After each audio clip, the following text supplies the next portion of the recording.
Assalamualaikum warahmatullahi wabarakatuh. Selamat siang para pejuang cuan. Gimana kabar kalian di siang hari ini?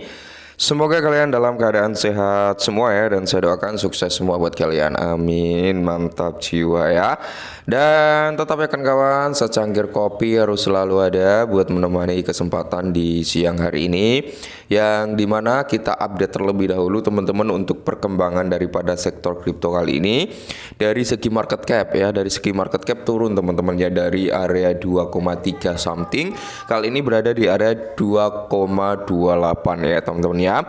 Sedangkan dari segi Fair and Greed Index dia turun 1 poin, kemarin di area 49, kali ini di area 48. Dan tentunya dengan penurunan market cap dan Fair and Greed Index, kita juga akan melihat penurunan dari segi harga Bitcoin teman-teman ya.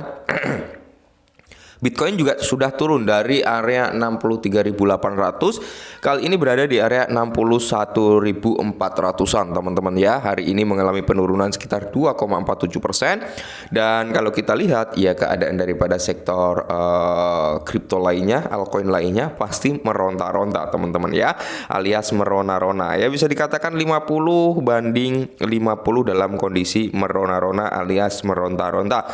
Termasuk ada PP, termasuk Kaspa ya, termasuk ICP teman-teman ya. Ini mengalami penurunan. Oke. Akan tetapi di sini ada sesuatu hal yang cukup menarik datang dari PP teman-teman ya. Semoga PP ini di bull run kali ini teman-teman bisa mengalami pumping gitu. Harapan terbesar kita ya, targetnya adalah di 1 rupiah something ya, seperti itu. Syukur-syukur bisa di atas 1 rupiah ya, antara range 1 sampai 5 rupiah lah, itu targetnya gitu kan. Oke, kita langsung bahas untuk PP ya. Meskipun hari ini meronta-ronta alias merona-rona, akan tetapi ada hal yang cukup menarik. Nah, di sini teman-teman ya, harga PP kan turun ya kan. Paus merampas sekitar 1,2 triliun koin di tengah keruntuhan bulanan ya. Apakah harga bersiap untuk rally? Nah, seekor paus koin PP telah mengambil tindakan untuk mengantongi hampir 1 triliun koin dari Binance di tengah apa? Jatuhnya harga bulanan PP yang memicu harapan atas pergerakan di masa mendatang. Oke. Di tengah penurunan seperti ini ya, salah satu whales ini memanfaatkan untuk melakukan pembelian atau mengakuisisi sekitar 1 triliunan koin dari platform pertukaran terbesar dunia, yaitu Binance teman-teman ya. Nah, jadi di sini seekor paus koin PP kembali menjadi bahan pembicaraan di industri kripto yang lebih luas hari ini, terutama dengan akumulasi PP yang sangat besar. Wawasan on-chain mengungkapkan bahwa PP senilai 1,2 triliun dolar dibeli dari bursa kripto Binance di tengah jatuhnya harga koin PP setiap bulan, teman-teman ya. Khususnya meskipun terjadi penurunan harga sekitar 20% yang tercatat dalam bulan lalu, jumlah koin yang terkumpul telah memicu sentimen pasar yang optimis terhadap pergerakan harga koin meme bertema kata di masa mendatang. Jadi mari kita pahami lebih dalam alasannya apa ya Wales ini melakukan pembelian dengan jumlah besar. Akumulasi besar-besaran memberi harapan bagi pergerakan harga di masa depan ya. Kemarin ketika PP ini mengalami kenaikan ya terus menerus teman-teman, banyak orang yang FOMO untuk masuk ya. Bang gimana mau masuk, telat enggak? Bang gimana mau masuk, masih bisa naik enggak? Banyak sekali orang yang bertanya seperti itu ya. Akan tetapi teman-teman, dikala PP mengalami koreksi, sektor kripto mengalami koreksi, Bitcoin koreksi, mayoritas kan altcoin juga mengalami koreksi ya. Ini malah cenderung orang-orang takut gitu ya. Kemarin yang bertanya untuk masuk-masuk sekarang hanya terdiam. Kenapa ya? Mungkin mereka cenderung takut gitu teman-teman ya. Takutlah ketika orang lain pada berani, dan beranilah ketika orang lain pada takut, dalam tanda kutip yaitu tadi teman-teman ya. Kita beli saat turun, kita jual saat naik. Kenapa? Karena pasti saat naik orang-orang itu akan terbawa FOMO. Orang-orang itu akan cenderung berani masuk ya.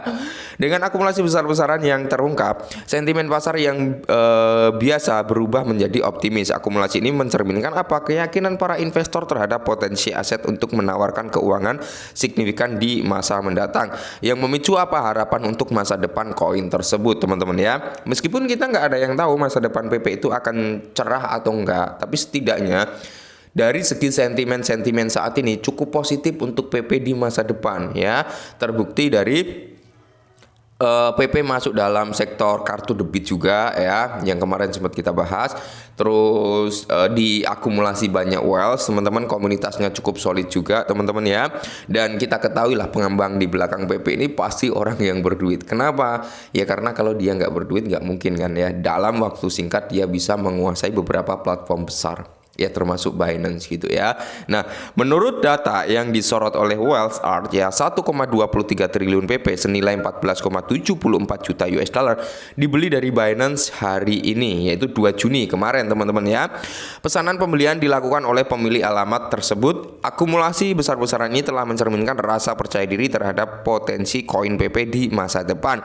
Untuk menawarkan keuntungan di masa depan seperti yang disebutkan di atas, sentimen itu transaksi tersebut membawa tekanan beli tambahan pada aset digital tersebut ya. Perlu dicatat bahwa paus memasuki pasar PP pada level harga 11. Di sisi lain, harga PP menunjukkan tanda-tanda konsolidasi hari ini, pergerakan menyamping ya. Memang kalau kita lihat ya, PP itu sedang apa ya? Sideways, konsolidasi teman-teman ya. Ya sembari menunggu kinerja daripada Bitcoin juga kali ya. Mungkin kalau Bitcoin ini cunam ya, dia turun sampai di bawah 60.000 teman-teman ya, entah di area 59.000, 58.000 ya. Ya notabene PP juga pasti akan mengalami koreksi teman-teman. Apalagi ya kan, apalagi yang perlu kita antisipasi adalah dua area untuk si Bitcoin ya.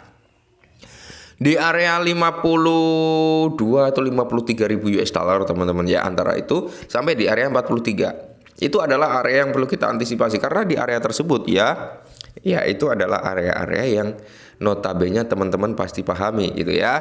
Nah, jadi pada saat berita dimuat, harga PP itu naik sekitar 0,23% dan perdagangan pada harga di area 1148.